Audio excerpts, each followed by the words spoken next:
So just a heads up for everybody, Hasbro is going to be rolling out a soft reset for the Transformers Cyberverse line going into the next couple of months.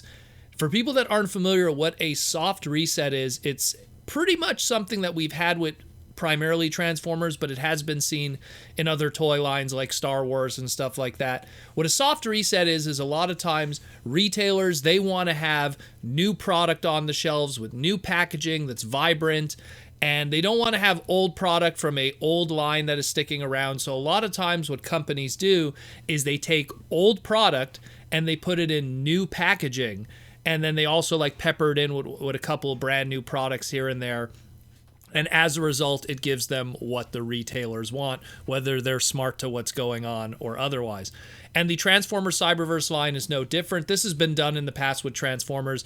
A lot of times they do it midway through a line. Something like Energon used to have a black kind of packaging, and then it moved to a red kind of packaging, and they were repackaging old Energon product with that new red packaging. And it's the same thing even with the alternators line. It went from blue to red to a clear kind of bubble packaging. Transformers is notorious for stuff like that, but it keeps, a lot of that product that still has some kind of life in it, but even if the retailers aren't interested in carrying it, you repackage it into a brand new kind of packaging, and it's back on the shelves.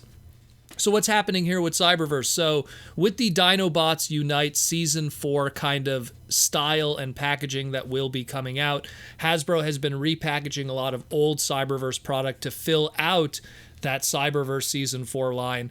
And it's very indicative of like what's going on right now with Kingdom, where we have like these half bubbles, where half of the bubble of the window of the packaging is covered up with brand new vibrant art. So we're seeing like they're repackaging the Cyberverse Deluxes like Thunder Howl and Grimlock and everything. And it's kind of confusing because they're doing that, and these things were originally cross-promoted, like, oh, you have to build the figure, build like the McAdams figure and everything. But, Thunder Howl is still going to come with the McAdams head. Grimlock's still going to come with, I think, McAdams' leg or whatever. But they're not really going to promote that this is part of a Build-A-Figure thing. It's going to be very confusing for people that are getting into the brand at this point in Season 4. They're repackaging a lot of the smaller Legends and Warrior class kind of stuff and everything. It's interesting that the choices that they're making, the Repugnus, the Skybite, Select Bumblebee, and Optimus Prime ones. And then, of course, it's peppered in with the brand new Warrior class Blitz Blast Dead End, which Dead End up to this point has only had a small little, I guess we'll call it a Scout class non-transforming figure. The Scout classes, unfortunately, in Cyberverse only did kind of like a half transformation, and they were very gimmicky based. So now at least we're going to have a Dead End that not only transforms and has an alt mode, but he's also the very first Warrior class toy to actually have a weapon that's something that's detachable from the figure, which up to this point, the Warrior class, which has kind of been I guess the best way to put it, a low quality deluxe class figure, almost like an activator or something, or maybe a fast action battler would be the best example of that, where it's like a lower quality kind of deluxe figure. And at least in the case, this is probably the best Dead End figure we're going to get up to this point. There's a lot of stuff being shown off, but it's just something that I want to give people a heads up for, primarily because anyone that's part of a part of my Patreon and is part of the Discord and gets to see all the crazy stuff that's going on there, we always talk about like the sales that are coming up, and like, oh, here's the sales, and I give direct links to what's for sale and which stores, and that way you could always save money in your hobby.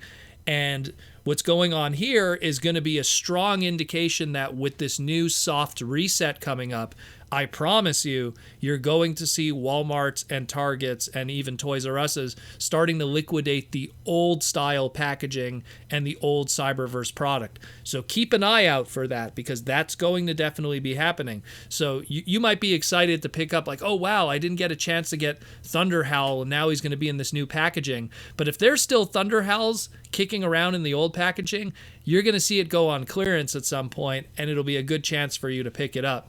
So keep that in mind, that this is just something to keep an eye out for. Again, the soft reset thing is something that I've talked about in the podcast in the past. And I constantly want to bring it up because every year and a half or 2 years or so, I bring up this topic again just to remind people, hey, keep in mind, stuff's going to go on clearance. This is what's happening with this product. And if you like this product, but you didn't pick up XYZ figures, now is a good time because, number one, they're going to go on sale, so you'll be able to probably get them as cheap as they've ever been. And when they're gone, they're going to be gone. Yeah, some of those figures will find their way into repackaging. Some of them won't. Judging by this Dinobots Unite Season 4 packaging, I don't see RC as part of that collection of deluxe figures that are getting repackaged. I see Soundwave here. I see Grimlock. I see Thunderhowl. But I don't see RC. And RC was a fantastic Cyberverse figure for a deluxe. Like, the quality was something that was like invoked of stuff from like 2012, that higher quality ABS plastic from back in the day. So definitely check this out. It's pretty exciting. And again, Cyberverse is just one of those lines that just had a bad rap. And I mean, it's not like they're bad figures. They really are just more gimmicky based and aimed at a younger audience. But I just feel like Hasbro never really got behind it. And as time progresses, and they continue to kind of really not get behind it and advertise it and promote it, it's just going to end up more on clearance. And people who are a fan of it, just be sure to get your hands on that product, because when it's gone, it's going to be gone. And then the secondary market might be difficult later. I don't know. Maybe it'll be all cheap and we'll find it loose, complete for nothing because no one cares. But sometimes with weird stuff like this that doesn't have a strong sales number and there isn't millions of them out there, like a 2007 movie line, like millions of those toys were sold, so millions of them are out there in the secondary market. When you get weird stuff like this, sometimes, you go like 5 years from now and then all of a sudden it's like, hey, like that, Energon Armor Thunderhowl, like, is a $50 figure now because no one bought it, and it's probably the best version of that character. And yeah, and at the same time, like, here Cyberverse was kind of this weird series, and maybe Hasbro will never revisit it again. A lot of animated toys have that same kind of thing where certain figures go for big money now because they're never going to be revisited again. At least that's what I think. I would love to be wrong, but we shall see. Anyways, guys, keep an eye out for this. This is pretty interesting that this is happening. I'm excited about it. I like Cyberverse as a series. I like a majority of the toys that come out. And I just feel that Hasbro just never really got behind it. And hopefully whatever they do in the future with the brand, I hope that they get a little bit more behind it like they didn't here with Cyberverse, which is a shame. Check it out in stores, and this will be happening soon.